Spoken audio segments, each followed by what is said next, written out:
Welcome back to another episode of Rock Boys Football. The Miami Hurricanes get another one joining the 2024 class in three-star safety Ryan Mack. Now, you see the three-star rating according to 24/7 Sports. Depending on where you shop around, like we talk about, there are some other recruiting services a little bit higher on Ryan Mack, right? On3 has him as a top 300 national prospect, and there's a lot to like about Ryan Mack's game. We're going to get into the film, take a look at who else is trending to Miami, because you're starting to see some of the tweets on the timelines about some potential news coming.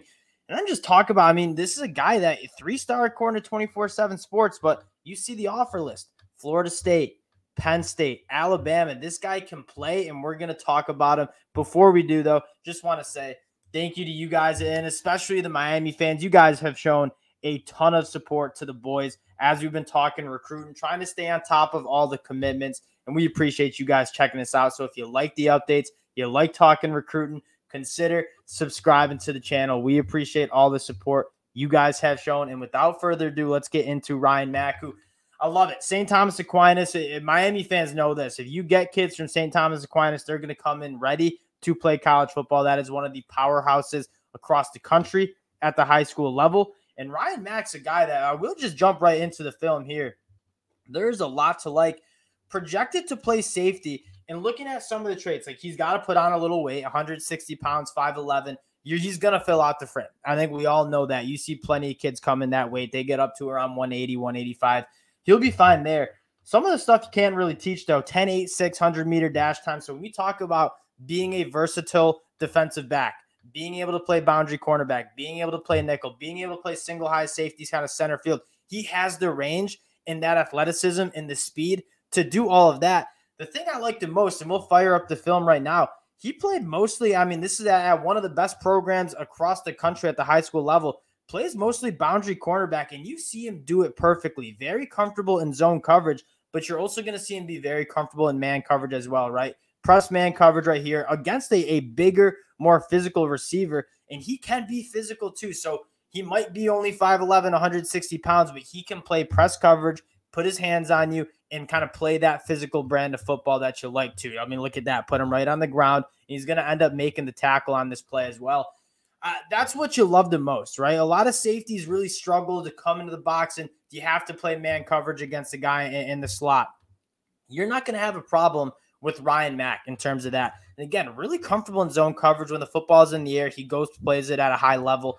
A lot to like. I wonder what he's going to do with Miami, because you think about the phenomenal safeties Miami's probably going to put out into the draft in 2024, and guys like James Williams and Cam Kitchens, two of the best safeties in the country.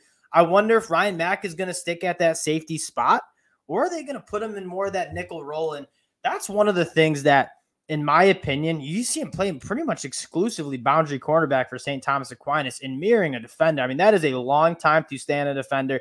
Absolute, I would have get seatbelt. There's a lot to like. And one of the things I want to talk about this nickel role is it is becoming such an important role in college defenses and in the NFL, but specifically in college. Like college programs, they want to spread you out. They want to force you to cover all the blades of grass on the field. And you can't really play with three linebackers in this modern college football era. And so you have to have a guy at that nickel role who can play around the football, be physical in the box when it comes to playing the run game, but also can deal with some of those speedier receivers that he's going to see in the slot as well. That is becoming one of the most important positions on a defense, whether you call it the star, whether you call it the rover, whether you just call it a nickel back. That kind of asset on the defense is absolutely massive. And I think Ryan Mack kind of checks off the box, like all the boxes you want to see in terms of playing that position. Now, let's take a look at what Miami has in the class right now. This is their 13th commitment. Now they're in the top 30, and we talked about it, right? A little bit of a slower start for Miami on the trail. But what we've been saying for the last couple of weeks, like, it's too early to panic, right? Mario Cristobal is going to finish with a top 15, maybe even top 10 class. More importantly, I want to talk about what this class could look like, but just overviewing the class, you get the Kevin Riley. You're starting to see some impressive recruitment wins on the trail too, right? Kevin Riley, one of the top running backs from the state of Alabama. Miami goes up and gets him. Chance Robinson, another St. Thomas Aquinas kid. You battled out Florida State, pretty much every Power 5 team in the country for. You end up winning that, even though he's been visiting. He says he's locked into Miami. Elijah Lofton, one of the better tight ends from Bishop Gorman. Cameron Pruitt, another guy from the state of Alabama. This class is coming together from a really nice standpoint in terms of depth, right? You know, Mario Cristobal did a lot of his research on some of these guys like a Vincent Shavers, who, by the way, Rivals has him way up there in the rankings. And now it starts to, you kind of turn your attention to, all right, let's start filling out the elite part of our class. We got our depth. We got our pieces that we like kind of as a 3, low 4-star range. What kind of 5 stars, what kind of top 100 national dudes does Miami have kind of a shot at and they're kicking the tires with? Jeremiah Smith, again, we've talked about him a lot. It doesn't seem like you're going to get the Flipman. Now, Josiah Trader is the guy that if you're Miami, you're really taking a long look at in terms of one of those elite guys. And he didn't take his official visits this month. I believe the story is that his mom is going through some health issues. They weren't able to travel. And so he's going to be taking his visits during the spring.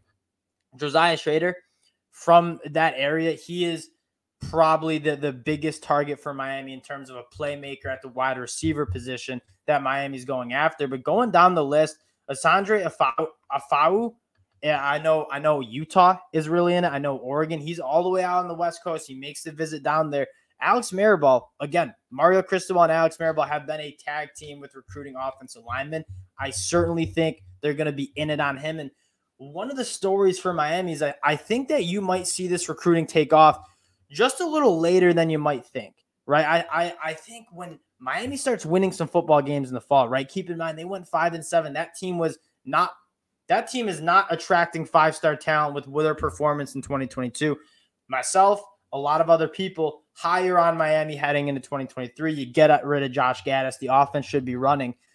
That I think will start encouraging a lot more of these top guys to say, all right, Miami's trending in the right direction. The proof is on the field on Saturday. So when it comes time November and December to actually sign those national letters of intent, I think Miami might start getting some more traction in terms of maybe late commitments or just straight up flips in terms of, hey, I've always liked Miami. You hear these guys love taking their visit to Miami. They want to be a part of a winning program. Miami puts together a nice season, which I think they're certainly capable of. I think you see maybe a guy who's committed to Georgia, or maybe Jeremiah Smith who's committed to Ohio State is taking a look at this program and saying, all right, I can see it going in the right direction. You can sell me on this program.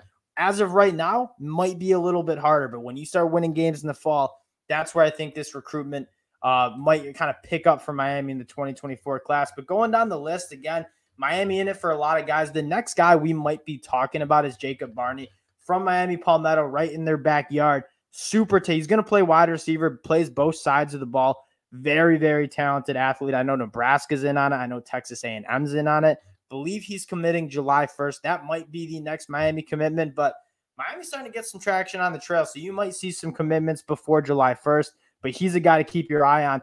But going back to just some of the blue chippers they've had, Justin Scott, Miami still seems to be in the lead for him, and that's probably the crown jewel of the class. Like this class, I don't think it's crazy to talk about this class come December having Justin Scott in it, Josiah Trader in it. Those are 2 top 20 national prospects, and you're talking about, oh, where's Miami's blue chip top national ranked guys?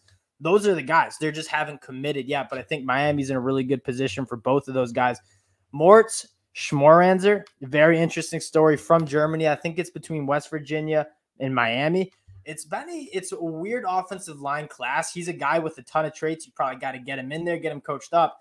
Alex Mirabal, one of the best in the games at coaching these offensive linemen up. So I kind of trust the talent evaluation on him. And then you get down to that massive Friday, June 9th visit where you had all these 5 stars. Those are the guys that their commitment's probably going to go into the future. But a guy like Ellis Robinson, if there's any team in the country that's going to flip Ellis Robinson, I do think it's going to be Miami.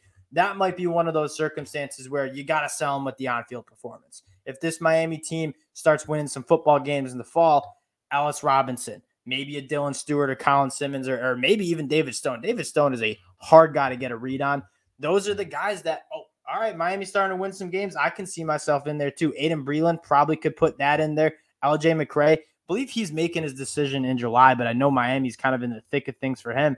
Again, I know the Miami class lacks some of that top talent in the 2024 class, but I do think it's on the way, and especially will be on the way if Miami starts winning some games on Saturdays in the fall. Again, wanted to come on, recap Ryan Mack. You're getting a guy that can play that deep safety role. I think he's going to play more of that box safety, nickelback role.